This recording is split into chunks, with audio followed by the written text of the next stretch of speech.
The feds murdered a woman in broad daylight, then they spent the last few months undercover surveilling the community that was upset about it. Let's get into it. So days after the killings of Renee Good and Alex Preddy, the Department of Homeland Security launched Operation Puppet Master. Now, while they claimed that they were hunting so-called violent opportunists who were exploiting protests, they couldn't identify a single act of violence. Instead, undercover agents began infiltrating church meetings, union halls, and community gatherings and secretly recorded conversations of Minnesotans exercising their First Amendment rights. During this entire operation, undercover agents infiltrated every space they possibly could. The feds deployed undercover agents who posed as protesters and activists surveilling meetings at St. John's Church, Zion Lutheran Church, Prince of Peace Lutheran Church, Loring Park, and the Minneapolis Public Library, Hunter College, and the United Labor Center building. And these agents didn't just surveil, they actively participated, organized, and directed groups. Undercover Agent 9833 privately offered to build items for direct action protests at a Sunrise Movement meeting. Undercover Agent 9843 volunteered for an action team planning mass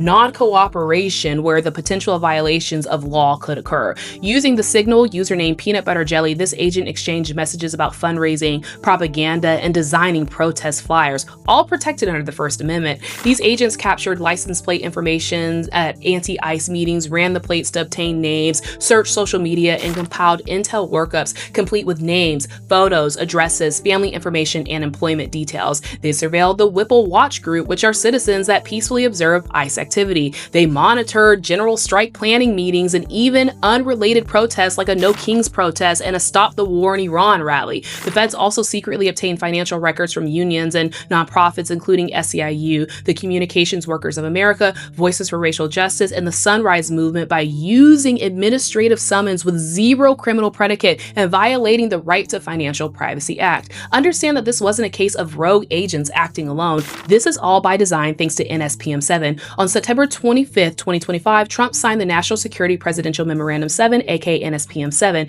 NSPM-7 was a deliberate top-down blueprint rather than rogue action that's designed to prosecute and harass those who challenge the status quo. It expanded domestic terrorism indicators and directed the DOJ and DHS to disband and uproot networks that disrupt the functioning of a democratic society. NSPM-7 specifically targets left-wing dissent. It explicitly labels Antifa as domestic terrorists, as well as common threads that include anti-Americanism, anti-capitalism, anti-Christianity, support for overthrowing the government, and hostility toward traditional American values. NSPM-7 has already got people locked up too. In June 2026, members of the Prairie Land 19 were convicted and 7 people were sentenced to a combined 450 years in prison. That same month, 2 people in Atlanta were indicted for arson charges as part of an NSPM-7 joint task force. Additional actions include the indictment of the Southern Poverty Law Center and indictments against anti-ICE community members in Minnesota and more. Long story short, the rats are among us, and the feds are organized and have unlimited resources within their multi-billion-dollar repression apparatus.